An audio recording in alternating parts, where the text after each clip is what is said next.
Shri Ganeshaya Namaha.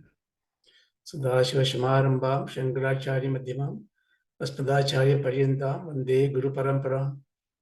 Om Sagana Vavadu Sagano Punaktu Sagabiryam Karavavahai Tejasvina Vadidamastuma Vitvishavahai. Om Shanti Shanti Shanti. Om Shri Gurubhyo Namaha. Hari Om.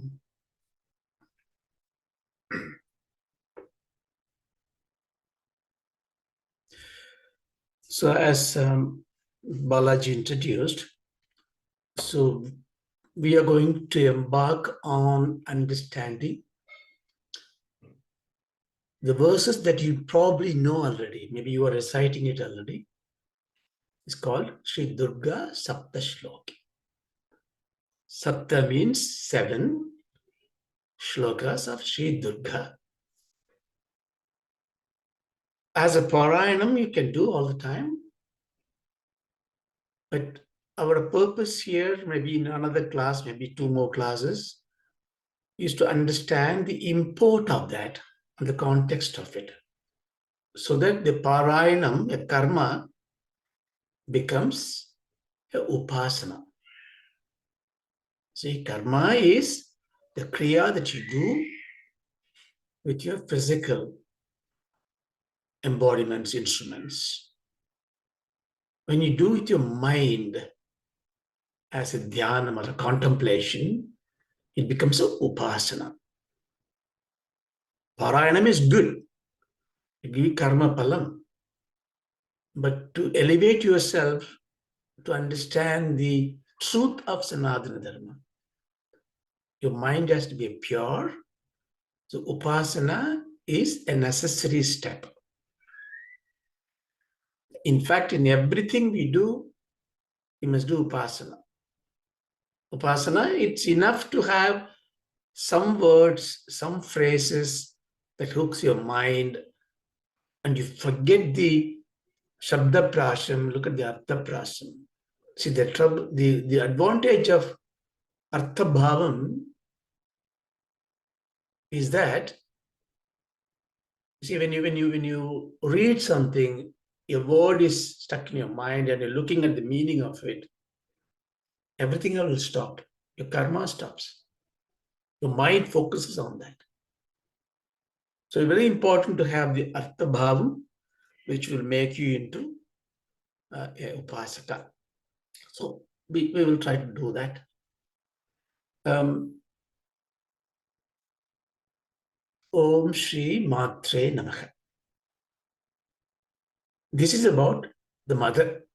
In fact, Devi Upasana, or technically called this Shaktam philosophy, by which you worship the Parabrahman as mother, is the most easiest thing to do.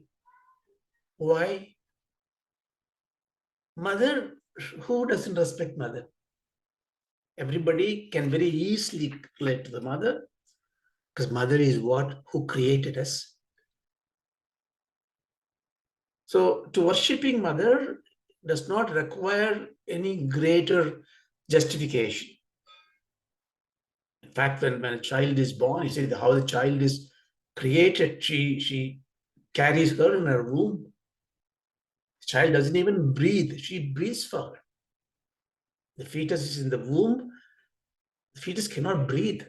Her breathing is an equivalent of the plasmas having the, what do you call that, oxygenated from the mother's breathing that goes in there. Mother breathes for her, for the baby. Mothers build the embodiment for the baby. Everything is done by the mother. So she is creating from the concept to a baby and delivers that. So as a child, when you and I come out of the mother's womb, we have been created. The Shrishtikarta is mother. So therefore, our mere existence in this world is due to mother. So worshipping mother, Annayum Pitavum Munnaridevam. Mata Pita Guru. So Mata is the most Pratyaksha Brahman. Of course, as we grow older, when you see the mother as another woman with all the passions and the dispassions in the world, with her own flaws as human being, we forget our origin. We treat them as an adult, and then we look at the fallacies and fault and everything, and then we change our attitude. That is Maya. But in the heart of heart, mother is the God. Now, every creation needs a mother. But therefore, for all this Jagat universal, there must be a mother, Jagan Mata. So it is quite easy, quite natural, therefore, to look up to a Jagan Mata as the goddess or the Parabrahma. So if you take an approach to seek the truth in the path of worshipping the mother, only the mother, or predominantly the mother, and see she as the Parabrahman in your mind, then you are in the path of Shakta, Shakti. Why we say that? You can think of it in so many ways. You can worship God in so many different forms, in animal form, father and mother form, a teacher form, Vishnu, Shiva, Muruga, Ganesha. Everything is fine. In all forms you can do whatever makes you comfortable with. But we know the heart of heart, it's quite easy to surrender to the mother. Even the father, you may get, there's an ego there. The father doesn't really appreciate the fineness of your nature. Mother does. So Shaktam is quite easy path to go. The other important point also, when we come from Vedanta, we everything say, Bhagavan Shankara says the Shakti is Maya. And one part he condemns Maya. Then Shaundra Lagari, she worships mother. Why is this change? If you understand very clearly, mother, the Shakti is no different from the Parabrahma. We say Maya hides the Brahma. If something hides something else, what is hiding must be bigger than the hidden object. Is Maya bigger than the Brahman? It hides it. It doesn't gel well. If you take Maya is the darkness that covers everything else as a veil. And Brahman is Jyoti. How can light and darkness be together? Doesn't gel very well. So the Mahashakti, Mahamaya that we say cannot be different from Parabrahman itself. But then where does it happen? How does it come into enforcement? Is it after the Jiva that I come in? Cannot be. Because Jiva is the creation of Shakti, Parashakti. Therefore, Jiva is after the Maya. Then we bring the question, Maya comes before or after? Where it was residing, where is it residing, where is it coming from, when is it coming from? But again, that is a wrong question because the time and space are not predominant before the Shakti. Maya Shakti creates the time and space. Kala Aditam. So therefore, we get into difficulty to define an origin or a space for the powers of the Brahman, the Shakti. That's why it becomes anirvachaniyam. It is inexplicable. Is it real? Yes, it is real, but only relatively real. Why? Because she is the power of Brahman, creating all these manifold manifestations. So if I am not able to appreciate, understand create awareness about my true selves. What can I do?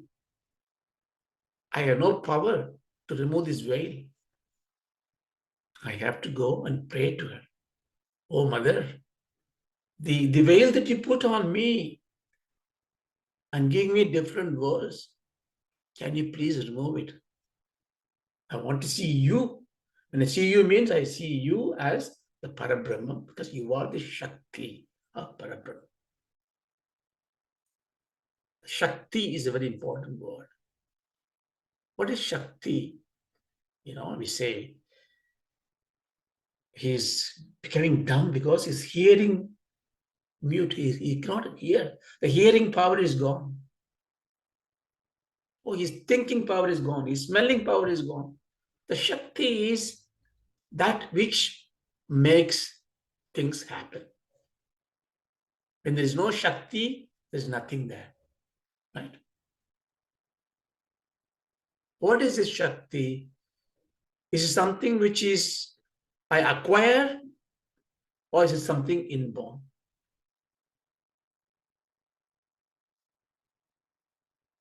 So we call it Prana Shakti.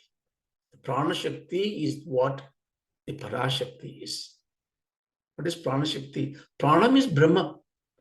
Bhagavani Upanishad talks about Parabrahma as Pranaha. Parashakti is Prana Shakti. This breathing is one form of Prana Shakti's manifestation. Because if there is no prana, there's nothing there. Chit Shakti. What is Chit Shakti means? The consciousness. Being aware, it's a power. When somebody is dead, the body is dead, dead body is there, can you ask for awareness in it? No. Chit Shakti is not there. Why? Prana Shakti is not there. So Prana Shakti is what everything is there.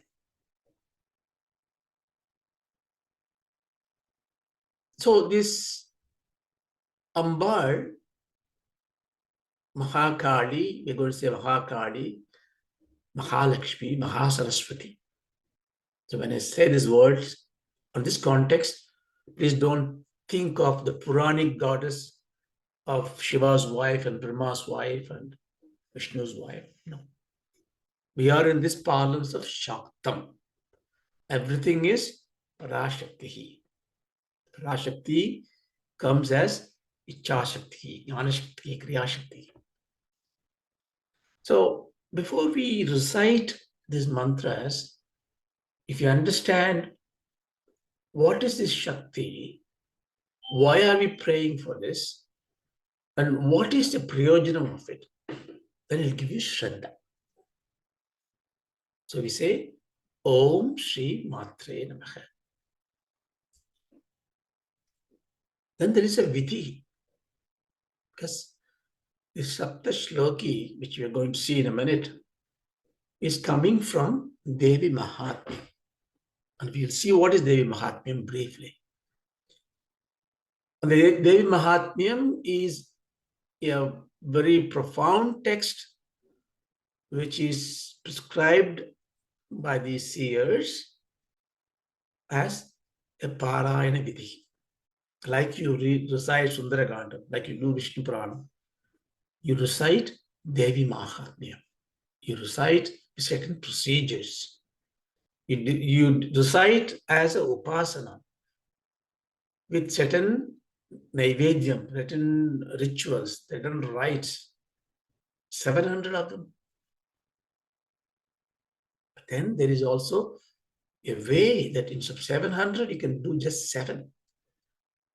So that's how this all come through, but the niyams are there. We will look at the niyamam later. The one particular one we should follow, which is before you enter into even discuss, contemplate on Devi Mahatmyam, you have to recite a mantra. I say it's a mantra. Mantra is that sound which creates a resonance in your mind to achieve what you are contemplating for.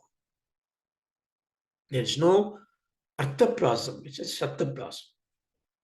And Devi Bhagavatam is full of these mantras.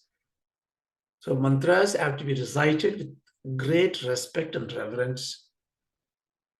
It is not elaborated in a publicly. It is only given to the disciple by the Guru. But here we are not doing upasana. Here we are learning. Therefore, I pray to God, Goddess, to give me that liberty to tell you what this mantra is all about. So this one, we have to recite 11 times before we do the Parayanam of Sapta Shloki. This is what the niyamam is given. We will recite it loudly today, but when you do it, I'm assuming that you're going to take it to do it every day because it's going to elevate your life. You can do it in your mind. You can recite me after this if you want. Om Aim Hreem Kleem Chamundayai Viche. Om Aim Hreem Kleem Chamundayai Viche. Om Aim Hreem Kleem Chamundayai Viche. Om Aim Hreem Chamundayai Viche. Om Aim Hreem Kleem Chamundayai Viche. Om Aim Hreem Kleem Chamundayai Viche. Om Aim Hreem Kleem Chamundayai Viche. Om Aim Hreem Kleem Chamundayai Viche. Om Aim Hreem Kleem Chamundayai Viche. Om Aim Hreem Kleem Chamundayai Viche. Om Aim Hreem Kleem Chamundayai Viche. Om Aim Hreem Kleem Chamundayai Viche. Om Aim Hreem Kleem Chamundayai Viche. Om Aim Hreem Kleem Chamundayai Viche. Om Aim Hreem Kleem Chamundayai Viche.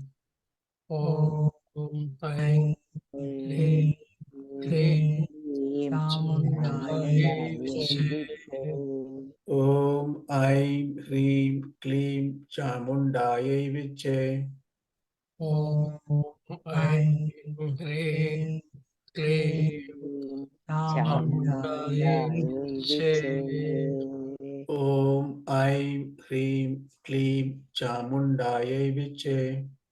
Om Aim Hreem Kleem Chamundayai Viche. Om Aim Hreem Kleem Chamundayai Viche.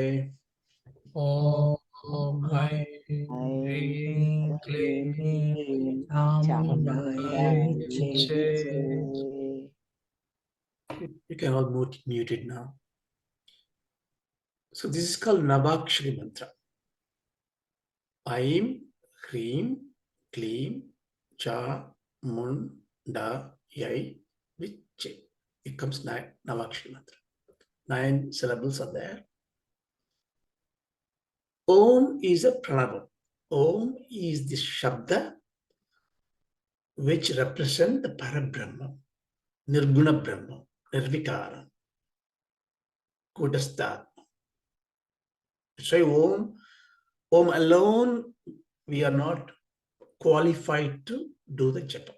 The Omkara Japam, which is Nirguna Brahma Japam, has to be only taken by those mumukshus. Because there is nothing to contemplate, nothing to hold on to. Om doesn't give you any vision. The reason why that is the condition, because Omkara Upasana means Your mind has to be pure. There is nothing to hold on to. There is no alambanam. There is no lingam. There is no vigraham. So it's very, very profound. It's very difficult to do. So therefore, we make the Nirguna Brahman into a Shaguna Brahman. When you attach anything to Om makes it a Shaguna Brahman. Om Krishnaya Namah. Krishna becomes a Shaguna Brahman. Brahman becomes a Krishna. Understand? Om Ganeshaya Namah. Ganesha becomes a Shaguna Brahman. So the Om is the basis, and when you attach something to it, it becomes a Upashana Murti, Upashana Shakti. So here there is therefore Om is taken. The next Akshara Bijakshara is Aim. Aim, Hreem, Kleem. These three are the Bijakshara, three Bijaksharas. Bija means a seed. Akshara means a never-ending swara, sound.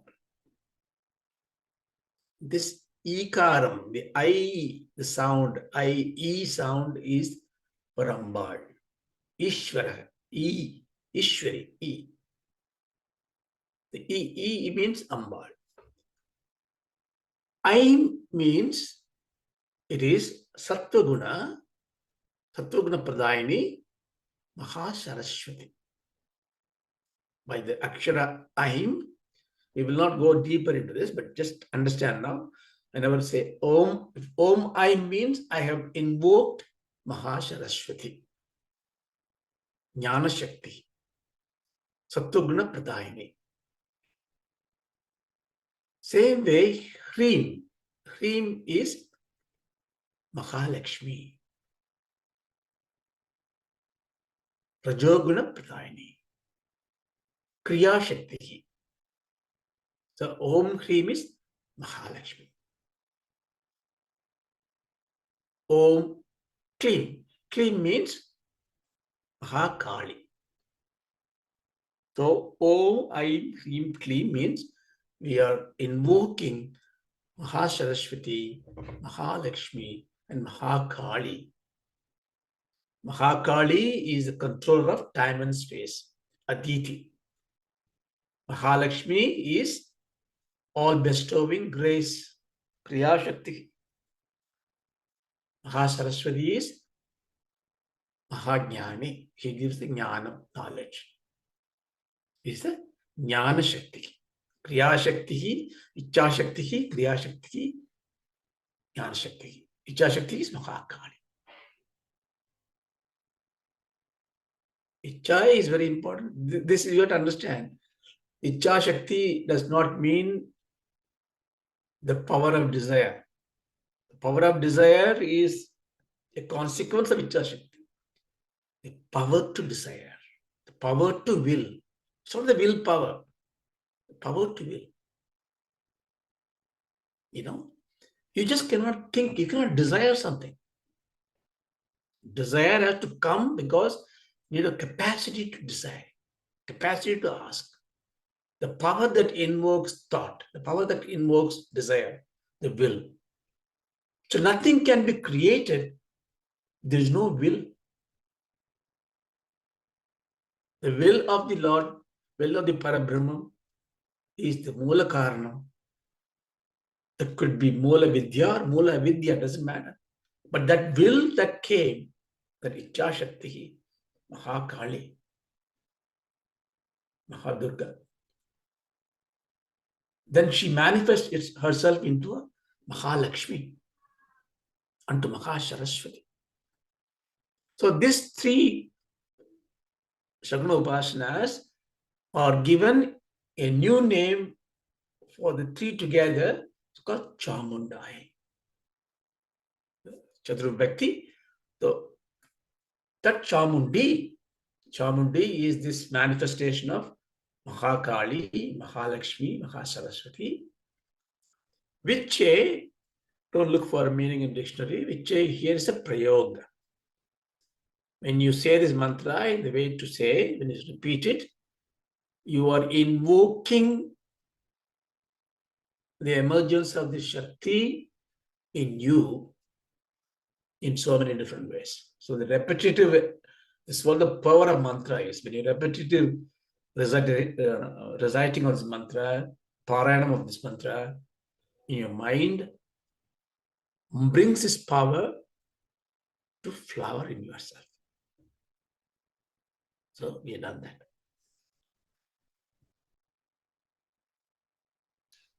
These 7 shlokas which we are going to see, Sapta Shloki, with the nyasam in front of it, and there are 1 or 2 prefix shlokas which you can decide to recite or not. So plus this 11 times is the Navakshara mantra. The vidhi is you must do it 3 times a day. Morning, afternoon, and night. Like a Trikala Sandhya Vandanam, you do 3 times a day. If you can't do it, at least do 3 times at one time. Repeat it 3 times. I mean, it's very simple. This 11 times takes you less than a minute. This 7 verses will take you less than 5 minutes. If you recite it a bit slowly, maybe 10 minutes. So it's quite easy, quite less time consuming to recite. So you can do the recitation of this every day to achieve what you want to achieve. But here we are going to understand the meaning of it. Now, there is one beautiful shloka which is the context of Devi Mahatmya. Probably you all know this shloka. Ya Maya Madhukaitapa Pramadini Ya Mahishon Mulini Ya Dhumrekshna Chantamunta Madini Yarakta Bijashini Yasa Shumba Nishumba Darbadalini Yasitta Lakshmi Para Sa Chanti Namakodi Murti Sakita Mampada Vishweshwari Ya Maya Madhukaitapa Pramatini Ya Mahishon Mulini. You can sing of Naradi Ragas, very simple to sing, very simple shloka. What does it say? Ya means who is that? Whoever is. Maya. You just saw. Maya is, if you go deeper, Shuddha Maya, Ashuddha Maya. Maya is avidya. Avidya is a leela. That means you don't, Amba is coming and closing your eyes. Hey, now I don't show you in the world. I show you a different world. You play with her. And then you plead her, Amma, please remove this Maya for me. Let me see you. So that's how she is. She's a Maya. Because of Maya, she does 5 important jobs, which we'll see. The job is creation, sustenance, dissolution, Tirodhan. Tirodhan means hiding, anugraha. Whoever is that Maya, Madhukaitapa, Pramatini. Pramatini means one who destroyed Madhu and Kaitapa. There are 2 demons. Ya Mahishon Mulini, who destroyed Mahishasuran. Ya Dhumrakshena Shanta Munta Pathini. Dhumrakshena means Dhumralochana. One is another Ashura. Shanda, Munda. You kill all these people. Raktabijni. Raktabijni is another demon you destroyed. Shumba Nishumba Darpadalini. There's another 2 demons, Shumba and Nishumba. You eradicated them. You are Siddha Lakshmi. You are the Ashtasiddhis you are giving. You are the one who bestows all powers. Para Sa, you are Chandi. Navakoti Murt Sahita. You are surrounded by Navakoti, 9 crores of powers. There is infinite powers are around you, at your disposal. when the president of the country is there, he is not doing everything else. He's got ministers and executive officers, and so many people are there to work for him, right? Like that, you have so many parashaktis, you have so many shaktis to help you. Father, please protect me, Vishweshwari. I took the slogan because this slogan summarizes Devi Mahatmyam. The Devi Mahatmyam is 13 chapters in the Markandeya Purana, chapter 74 to chapter 86. Markandeya, you know, Markandeya is the one whose life has been extended by Lord Shiva, made him a Mrityunjaya, right? And he sings Devi's worship. And then in the Markandeya Purana, these 13 chapters talks about how Devi, as Durga, Chandi, Mahakali, came to rescue Dharma, established Devas. Shri Mata, Shri Maharagni, know that. Shidakni Kunda Sambhuta, Devakarya Buddha. So she's a Shri Mata. The Shri sound also like this, you know. Shri is coming from the Bijakshanam, Shri. Shri means Jnanam. Shri means prosperity, wealth. So you have to add the Shri to every manifestation. Shri Mahavishnu, Sriman Narayana, Shri Muruga, Shri Ganesha, Shri Saraswati, Shri Lakshmi. Shri is here the Adishakti, Parashakti. We don't say Shri Shiva. Why? Shiva means Parabrahmam. Shiva Shakti is Shri. Don't think in a Puranic context, think in a Vedantic context. So, in this Devi Mahatmyam, she kills Madhukaidapa, Mahishasura, Dhumrekshana, Chanda, Munda, Raktabija, Shumba Nishumba. So many people, so many demons she kills. If you read that Mahatmyam, the story, it's so beautiful, very vividly described the fight, the war, the battles, blood spilling everywhere, Amba coming like a Bhadrahali with a big tongue everywhere, spreading and touching the whole earth.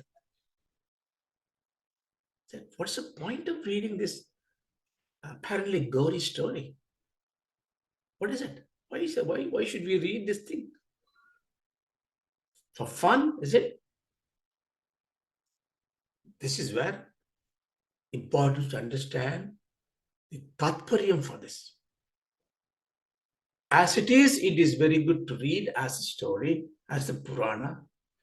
Purana, you remember, Purana means Pura api Nava. What is old, what gives the truth. Modern truth. Nava means modern. Always gives the truth. Truth cannot be old. Truth is always fresh. Why? It's Sanadhanam, eternally existing. Truth cannot change. There's no change in truth. So Puranas talk about the truth. But how can the truth be like demons of 10 heads and 15 heads? I don't see them. So that is where the decoding has to happen. First of all, there may be demons. We do not know. How do we know who lives in what world? We do not know. But even if you take into our very limited rational thinking, all these Puranas must be giving me something very insightful.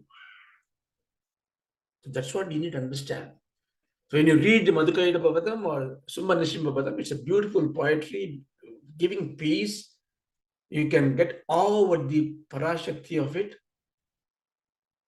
It can create fear in you, and you know that she's a protector of it. So you can surrender to her. All that is fine. But if you want to just elevate a little bit and say, look, Ambad, oh Mata, You are no different from me. I am you, but I don't realize it. Show me yourself, true self in me. Now, if you want to take that step, you need to understand the tatparyam of it. That's what we're going to do today. So, Devi Mahatmyam is 700 verses. There is separate, I think I shared with some of you, there are procedures on how to recite it. It's a separate topic. We don't go there. But let's look at what is the content of this Devi Mahatmyam. It is got into 3 kandas. Prathama kanda, Madhyama kanda, and Uttama kanda. Kanda means collection of chapters, volume. The first one is called Madhu Kaitapa. Madhu and Kaitapa are the 2 demons. The story is like this. Mahavishnu is sleeping. While he's sleeping in his yoga nidra, from his ear, the dirt of the ears, the ear wax oozes out, and from there comes 2 demons, Madhu and Kaitapa. And they are looting the place. They're even trying to go and kill the Brahma. Why? Because when they come out, they see Brahma is from the navel of the Mahavishnu blossoming. They try to go and attack him. If Brahma is attacked, the whole creation is stopped. So Brahma prays to Ambal, please rescue me. Ambal, what she do? Well, this is coming from Mahavishnu, who is enwrapped in my yoga nidra. So what she does, out of compassion, she comes out of Mahavishnu. That means she removes the yoga nidra, give him the Jagrata state. Vishnu gets up and you see the calamities there, and then he fights the Madhukaitapa. He could not win them over, and then he takes the help of Mahashakti, and then he sends his chakras and kills them all. Madhu and Kaitapa is gone. Everything comes to normal. This is the story. What does it mean to us? Madhu means sweetness, honey. What happens when you take a lot of sweet? You take jangri, jalebi, just keep eating it. You become dull, right? You become sleepy. Enjoyable, but you become lazy. So Madhu is tamas, tamoguna in you. See, normally, you see all the Puranas, there is a war between Devas and Asuras, 100 years war, And then invariably Devas are outnumbered by Asuras. Bhagavan Shankara says, Asuras always are more than Devas. That's the reason why you should go to the mother to ask for support. So they pray and Devi comes in. She helps. Devas win. This is the general story, background of all the Purana fights. 100 years. Does it sound a bell to you? A normal human life. Devas are that which gives you the jyotis, the divyam, the senses, the light in you, knowing skill, seeing skill, jnanendriyam, karmendriyam. All the indriyas are devas. Asuras are that which elude these devas. Don't go to Satsangam. Let's watch football. Pull you down. Why this is happening? We are essentially a creation of Prakriti.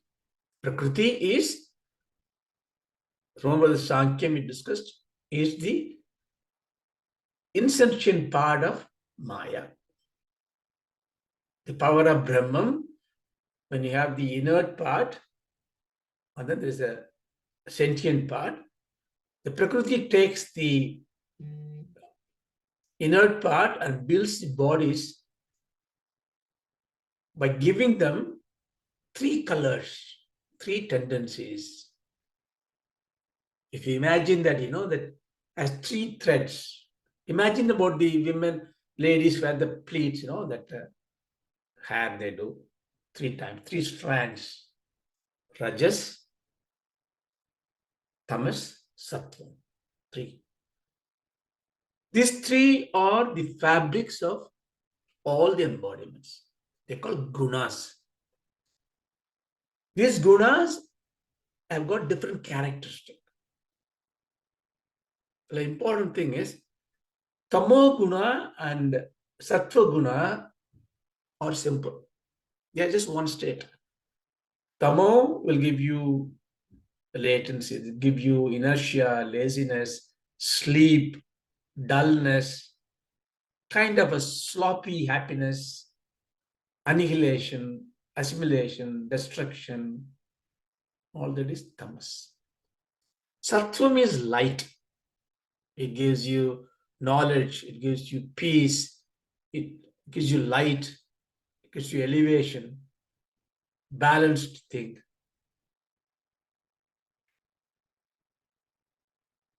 In between is Rajas.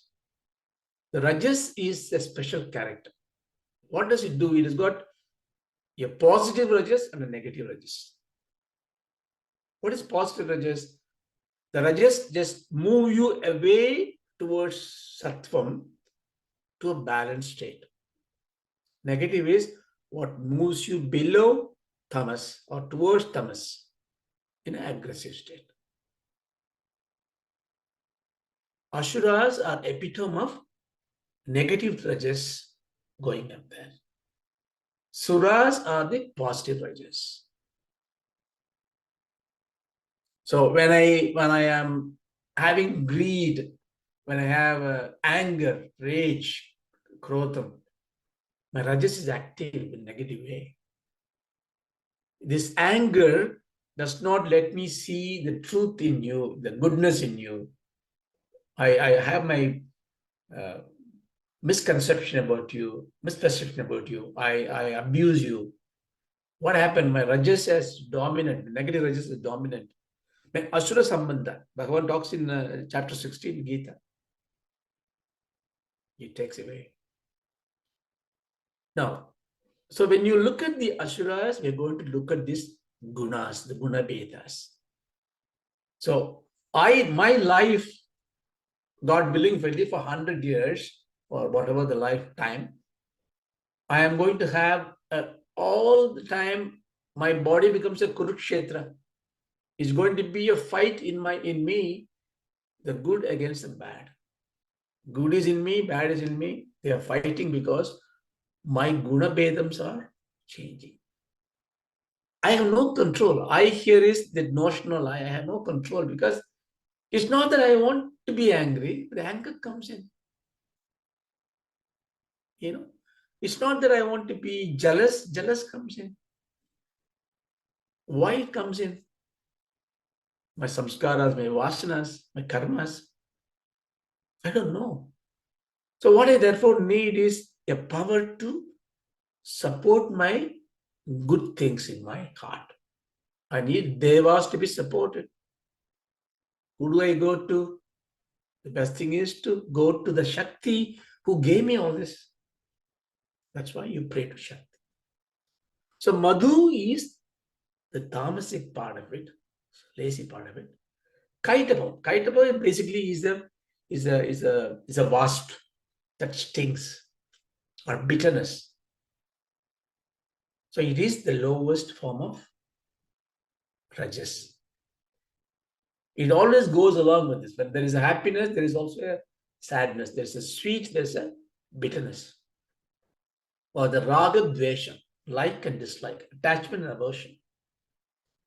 So it is the destruction of these two is the fundamental thing in your life to evolve. That's why Madhukaitava Vadam is the destruction of the ragadvesham in me, which is caused by the tamas and the lowest form of rajas. Okay? This is the first chapter. How does it, how was it killed? It's not Devi put a bonum and a dart and killed them. What did Devi do? Devi took a step back. and then let the Vishnu fight it itself. In the Devi Bhagavatam, you should understand it very well. Madhukaidapan is not killed by Devi. In Devi's blessings, Mahavishnu fought and killed them. The Puranic context. What is the significance of that? Significance is this inherent Madhukaitapam, in this sweetness and bitterness in you, is something which only you can solve it. You have to have prayatnam. It is not a jnanam can dissolve it. No, you need a prayatnam. If jnanam can dissolve everything, you don't need karma yogas. You have to work hard because this is the blemish you inherited for many, many, many samskaras. So here, if you take Mahavishnu as a Jivatma, just for the example here. So this inherent Madhukaitapa in me is what they are trying to destroy, Brahma. Brahma is from my navel coming out as a blossom. It's a consciousness. Brahma is consciousness. It comes out of my abdomen of Vishnu. My gut feeling is getting gutted because of this Madhukaitapa. So when my sense of balance is being destroyed by my Raga Dvesha, what do I have to do? I have to kill them, but I need help of Devi. So therefore, the first chapter is to be taken as I have to, by my own effort, I must remove this Raga Dvesha in me. At least I must try to remove the Raga Dvesha in me.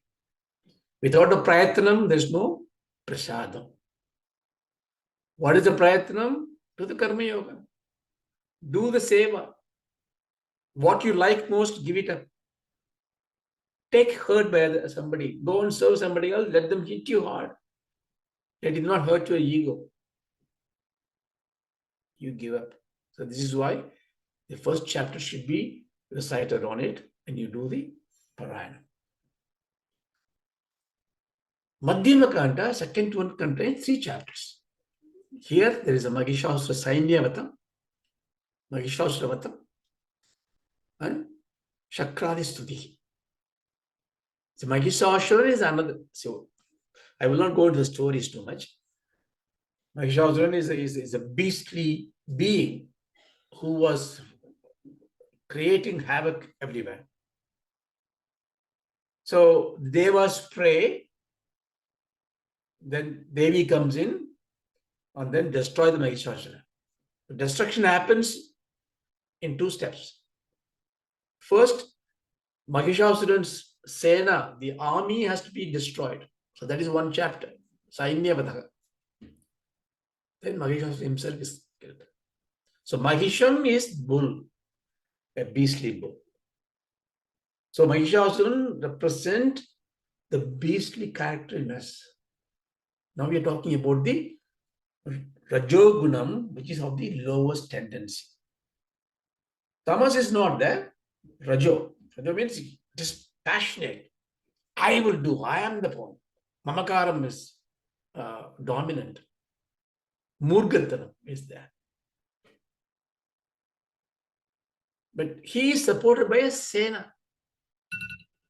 Lots of people are coming there.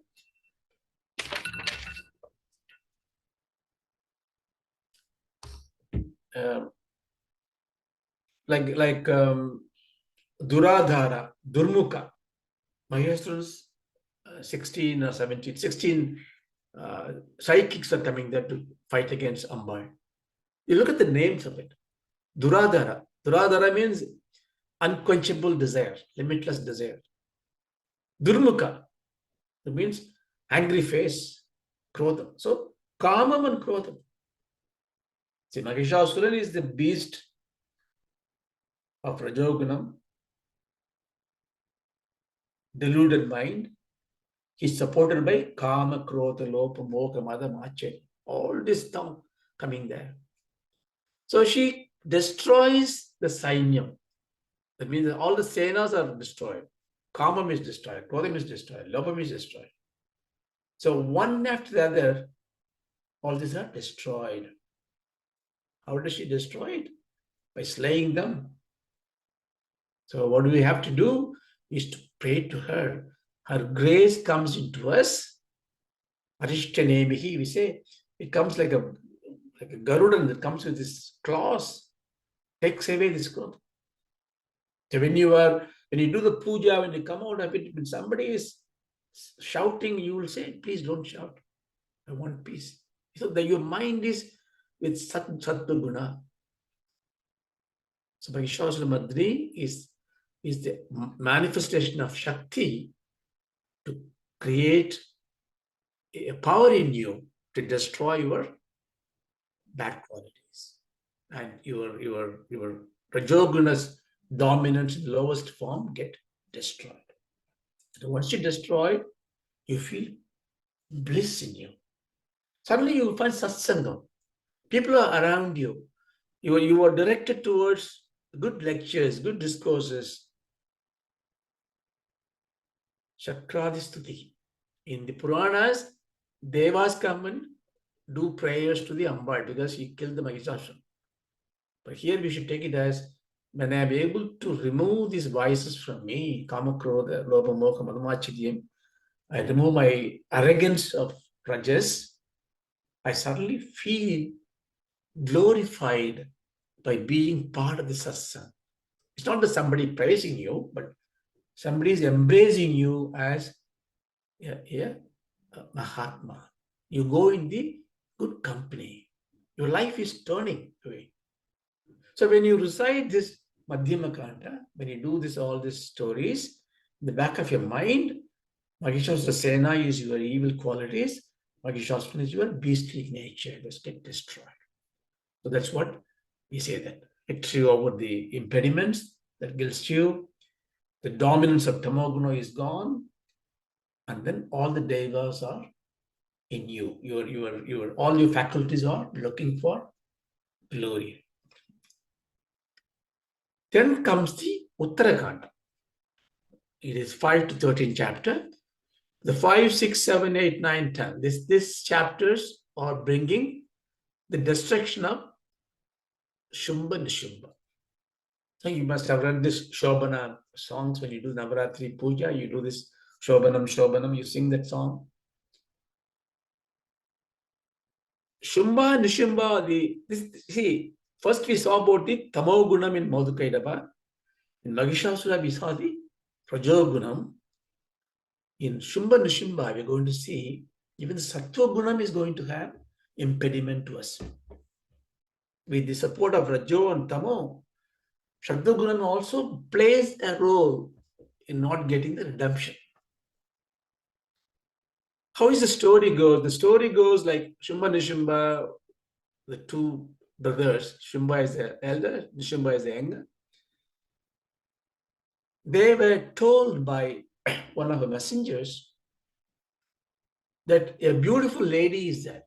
The beautiful lady is manifested from Mahashakti Parvati. On hearing the Deva's plight, she produces herself, makes herself into two.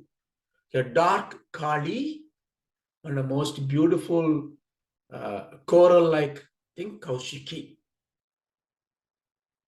Here the Kaushiki is Maharajas, Supreme Rajas. Kali is Supreme Tamas. So these two are created.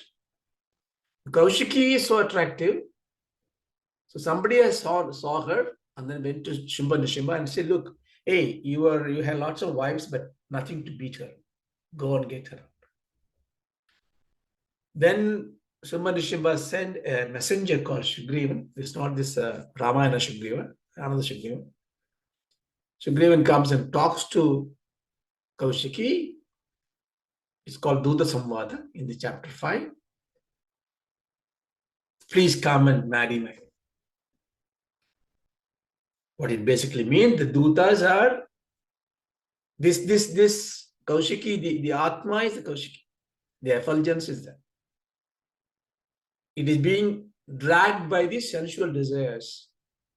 Let us not recite this Bhagavata Purana. Let us not do this. Let us do something else. Let's go to the pub. Let's have a drink. And they rationalize it. But there is a Bhada, Durga Samvada. Ambal says, hey, go away. You cannot marry me. The king cannot marry me. If he wants to marry me, I have taken a divine vow. Let him come and conquer me. So this is the Atma Balam. Atma Balam says, hey, come and fight with me. Make an inquiry. Do contemplation. Then Sumbhanishimba got very, very upset. He sends a demon called Dhumra Lochana. Dhumra Lochana comes, it's a big fight, where description there. Lochana means vision. Dhumra means smoke. So Dhumra Lochana is a smoky vision, misconception. So this is a battle going on. The misconceived ideas. You have internet, you have WhatsApp, you have so many messages, so many things comes to you. So you formulate an opinion, you create a world, you rationalize it, and then you challenge your dharma. So by contemplation and inquiry, here it is a battle. In our sadhana, it's a contemplation. We remove this misconception. Throw it away. So Dhumralochana is dead. Saying this, Shrimad Nishima got very angry. They send out Chanda and Munda. The two other variants come there. Chanda means Murga, violent rage, Krodha. Munda is Murga. Chanda is Krodha. If you have stupidity and ignorance and stubbornness, that's a deadly combination, right? Sometimes we find it. We try to tell somebody he's a good person, but he is stubborn in his views, and his views are wrong. That's like Nashura. You cannot do that. So this Chanda Munda comes there and they fight. It means your own belief, your own aggression, your own rationalization of things that you do. You have very little respect to Shastra Jnanam. You fight. The fight goes on. They are destroyed, annihilated. They go. Then Shubha decides, oh, this is going not in my direction. I will send Raktabija. Raktabija, go. He is the supreme Rajoguna with a lot of desires. Raktabija got the power. If you cut him, if a drop of blood falls on the ground, the Raktam becomes a Bijam. Raktam becomes a seed. Another Raktabija comes in. So you cannot kill him. Every time you slaughter him, the blood spills, so many Raktabijas comes in. Ambal is trying to fight her. Finally, what she says, she creates the Bhadrahari, Kali, Mahakali from her, and say, make sure none of the blood drops on the ground. So she takes the tongue out. See the Kali with the tongue out like this? The tongue spreads the whole universe. So all the blood drops goes into the tongue. They could not be reborn again. What does it mean? It means you have to take this endless desires to an end, which are vasanas. So only way to do that is you don't let these desires fall into the ground to become a vasana, a samskara. If it falls into the ground, it roots, comes back again. How can I not have the desires? No, you can't have desires. Desires will come because you don't plant the desire. But don't let it root. What is the difference? I know the trick by Bhagavad Gita. The desires become a rooted samskara if I have an attachment to the desire. I want to do Sita Kalyanam. I have a desire, right? But I do it selflessly for society. It's nothing to do with me. I don't take any credit. Then what you do? You do karma yoga. The punyam doesn't come to you, pabam doesn't come to you. You didn't want it. But if I say, I do this, I write this book, I wrote this story, I tell them. So everything that I put I in front of it, there is a seed. Mahakali transcends time. She spread that detachment, vairagyam into this. Doesn't touch your heart. So Raktibija, the perpetuating vasanas are killed. Now Shambha and Shimba become very violent. Everything is gone. My Rajogunam's peak is gone. So what is left over now? Sattvagunam is there. In the chapter 9 and chapter 10, Shambha Nishimba Vadam, the Bhagavatam uses the word Divya Astra. The word Divya is not there before in this context. Even Shambha's Astras are called Divya Astra. Shumba, the word Shumba means light. One meaning is light. He is knowledgeable, but he has got Nishimba, the egoity is there. Egoity is that I am the one, which is very difficult to destroy. But the Rajogunam is gone, Tamogunam is gone, subsided. Now the ego comes in. So Nishimba goes there. Hey, who are you? I am the one. I don't believe in you. I don't see you. I don't what God. You are just illusion. That ego is to come there. And that has to be cut asunder. You cannot really destroy the ego by yourself. You need Guru Kripa. You need Bhagavad Kripa. Here, Ambal is destroying ego means Ambal is giving Kripa so that the ego is gone. And what I have to do in this fight, I have to surrender. Completely surrender. Total surrender. To practice the surrender only, you surrender to everything else that is good. Somebody sings very well. Oh, my namaskaram to you. I surrender to you.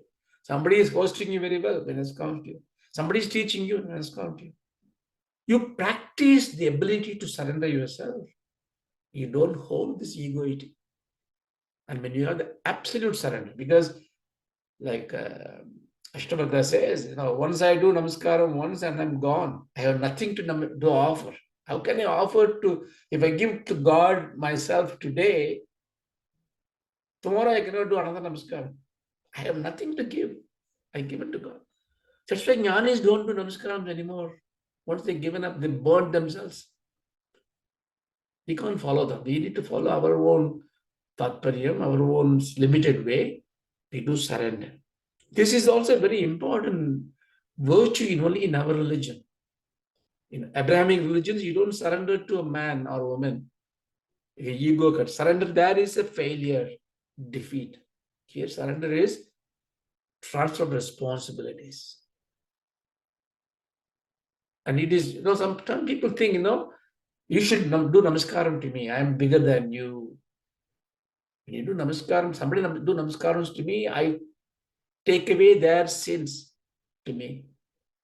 Because if they do an absolute surrender to me and do namaskaram, they have given up their responsibility. Like a child holding the parent's hand in crossing the street. Child has no complexities. The father's responsibility. Like that, when somebody do namaskaram, all the papa punya comes to me. I have to take care of it. How can I do it? I'm just a small person. Therefore, my bhavam should be, this namaskaram is not for me. It is for God in me. So God, you take care of it. I don't care. That's why in great acharyas, when you do namaskaram, they just close the eyes because they don't take it. It goes to God. So there are a lot of tatparyam there. But what we can do, simply surrender. Don't afraid to do namaskarams to Mahatmas. So Nishimba is killed. Now what is left? Shumba is left. In killing Nishimba, which gives a very powerful ego, Ambal uses Navadurgas. Different thing, Katyayini, all these different names, Shakti comes out of her. They fight. So Shimba thinks he is fully illumined, but he has lost his ego. But there is avidya there. Ego comes out of avidya. Avidya is not knowing the true self. Ego is gone. What is left is avidya. In the avidya, he asked, hey, Durga. He calls her Durga. Durga means one who is like a fortress, and one removes dukkha by nivashini, who removes our fear. He's calling, oh Durga, you are not just one. You are many, but I am only one. What is it fair? You are supported by all these powers around you. And Chandi takes everything into herself and she becomes one and says, look, hey fool, I am just one. There's nothing other than me. And then she destroys it. It's a Mahavakya. So you have to have that level of understanding. You tell God, I have no ego, my gunas are balanced, but God, I just can't understand you. You are everywhere in every form. What is that? That's what Shimba, even though fighting, she is surrendered to that level of helplessness to Ambal. So Ambal then kills him, tears him down. You see, even though I am in Sattvic Guna, I have Divya Astras, I get a glass ceiling. That's why we need a Gunatitam. No, Sattvagunam is nice, but you can't have Sattvagunam alone. Sattvagunam is like you are now seeing the God. I can see the God there because others cannot see. I got the sadhanas, I done Sattvaguna, but I can't hold the God because above me is a glass ceiling. You understand? In darkness, I don't see. In Jnanam, I see it, but I'm still having this tinge of avidya, this delusion, Dvaita Bhava. It's called Dvaita Bhava. I can see the God and I can worship. God's grace is on me. I live for many, many lives. I become a Devaduta, Nitya Suris. I can be forever. But if I need to break that glass, what I have to do? I have to give up even that Dvaita Bhava. That's what he does. As usual, I've taken more time. Okay. So these 10 chapters were like this. The last 3 chapters, which is again part of the Uttarakanda, the 11th chapter is called Narayana Studihi. Narayani Studihi. Narayani. Naray means beings, human beings. In fact, it should be all prani, Prana is what makes the prani. Prani means living being. Prana Shakti. Prana Shakti means prani. Naras. Ayanam is a refuge. Nara Ayanam, who gives refuge to the beings. Though Nara, it's all beings. To all beings who gives refuge. Narayani is that Mahashakti who is the only refuge to all. Stuti. So everybody is praying now. Now after the 10th chapter, all the devas are there and they are praying to Narayani. Mahashakti. Again, don't think Narayani as Vishnu's wife here. It's Mahashakti. Then on the 12th chapter, Ambal is, I think it's called a Bhagavati Vakya. Ambal says what is the prayojanam of reciting this Devi Bhagavatam. It's normally in our Puranas, This clause, conditional clause will be there. It could be to make you recite it, but we should take it with full Shraddha. So, Palasudhi Vakya says, gives a lot of palan, what we can achieve. The last one is called Surata Vaistyoya Parapradhanam. Now, I did not tell you, but I give the context now very quickly, 5 minutes, then I will close it. The whole Devi Mahatmyam, see, this is the beauty of our Puranas. Puranas are so beautiful to read. You can read so many times. It's like a storybook you can read, you can recite it.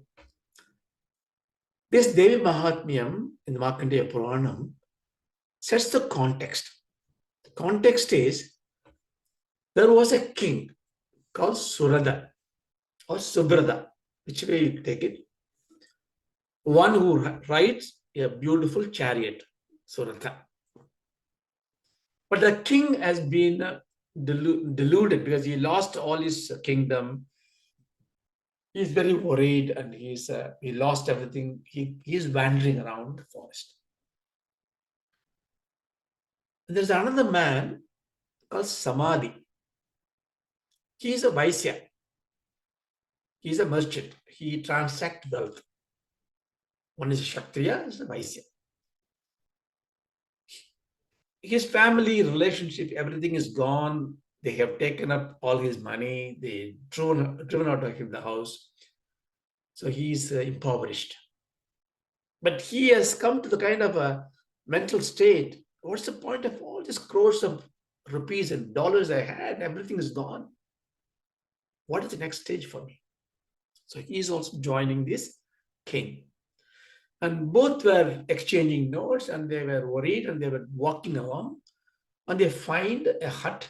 In the hut, there was a priest or a rishi. His name is Sumedha. Sumedha means a wonderful memory or knowledge. They go to Sumedha and say, look, this is what happened to me. What is the salvation for us? And Sumedha says, sit down, I'll give you a beautiful story, Purana's legacy of Parashakti. And then he recites all these things. Now, in telling the story, he has addressed the needs of the king and the Vaishya, the protector of the countries and the wealth creator of these countries. And who is telling this? A Brahmin, a saint is telling this. So you can see this, the society has all these three pillars to work around. But this whole thing is narrated by Markandeya. It always goes in a flashback to flashback to flashback. So in the 13th chapter, what is the destiny of Surata and Samadhi after reciting all this? So Surata attains this kingdom. He becomes a supreme emperor. He rules this world for many years to come. So that it gives you, if you are reciting these mantras, in the shlokas, in the parayanas, in the pravritti marga, where you want to achieve things in this world, you shall achieve. You will get everything you want. And this is the pramanam, satyam. The Vaishya, the Samadhi, has realized that all this is futile. Therefore, he wants salvation, redemption. So he get a jnana prapti. So he took a nivritti margam. Surada took a pravritti margam. The Vaishya took a nivritti margam. Isavashyam idam sarvam. He wanted to go in that way. Ambal has given him the qualities to pursue that path, and he attained that one. So what it means that if you are reciting the Devi Bhagavatam or reciting the Devi Sapta Shloki in the required format, the required niyamas, with the understanding of the Tattvartham, you will attain Pravritti Margam, whatever you want in this life and the life after. Nivritti Margam, the Jnana Margam, to get the redemption for it. And this is the essence of it. I think I'll stop it here. And so in the next class, we will start the actual recital of it. There are only 7 verses. Maybe we can try to finish next class, or we do it in 2 classes. Close it now. Om Purnamada Purnamidam Om Purnamadah Purnamidam Purnat Purnamudachyate Purnat Purnamudachyate Purnasya Purnamadaya Purnasya Purnasya Purnamadaya Purnamevavasishyate Purnameva Vasishyate. Om Shanti Shanti Shanti Om Om Shanti Shanti Shanti Shanti Shanti. Hari Om Tat Sat. Om Tat Sat. Thank you.